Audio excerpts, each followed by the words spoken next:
يا مساء خير يا مساء الفل. ما تنسوش لايك وشير وتفعيل الجرس عشان يوصل لكم كل التقارير والحلقات اللي بننزلها على قناتي على اليوتيوب، وكمان الجولات اللي بنعملها سواء في جولات أوروبية أو جولات حول العالم أو برنامج شوفوا الأستاذ. هنعمل تقارير متميزة جدا، هنلف أماكن كتيرة جدا في شرق آسيا وتحديدا في ماليزيا، وهنروح كمان للقطاع الطهوي وهنسجل من مطاعم ماليزي وصيني وتايلاندي وفرايتي كبير جدا، والثقافه والتراث والطهي والسياحه كل دوت هيكون معانا ان شاء الله. ما تنسوش متابعتكم اكبر داعم لينا. توكلنا على الله ودعواتكم بالخير. تحياتي مساء الفل من ماليزيا كوالالمبور التوينز تاور.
النهارده لسه مكملين من الصبح لغايه بالليل في التوينز تاور عشان نشوف شكل الليل هنا ايه في برجين التوأم.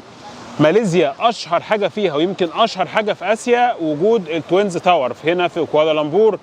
صرح الناس هنا بيفتخروا بيه جدا، وكل العالم بيجوا هنا يعملوا سياحه في المكان ده، بيستمتعوا بوقتهم، يطلعوا فوق البرجين يتفرجوا على كل كوالالمبور. هنشوف تقرير مميز جدا. لو بتابعوني من اليوتيوب يا ريت بقى لايك وشير عشان الناس كلها تستمتع، ولو من الفيسبوك اكتبوا لنا تعليقاتكم وبرضه لايك وشير. وهنشوف كلام جامد جدا في شرق اسيا ماليزيا. يلا بينا.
في نهاية تقريرنا ما تنسوش تعملوا مشاركة للفيديو ومتابعة ولايك للبيج على الفيسبوك عشان يوصل لكم كل جديد بننشره، وتعملوا اشتراك بالقناة وتفعيل الجرس لو بتشوفونا من على اليوتيوب، ومتابعة على انستجرام وتيك توك. واكتبوا لي في تعليقاتكم أي ملاحظات أو أسئلة تخص أي موضوع.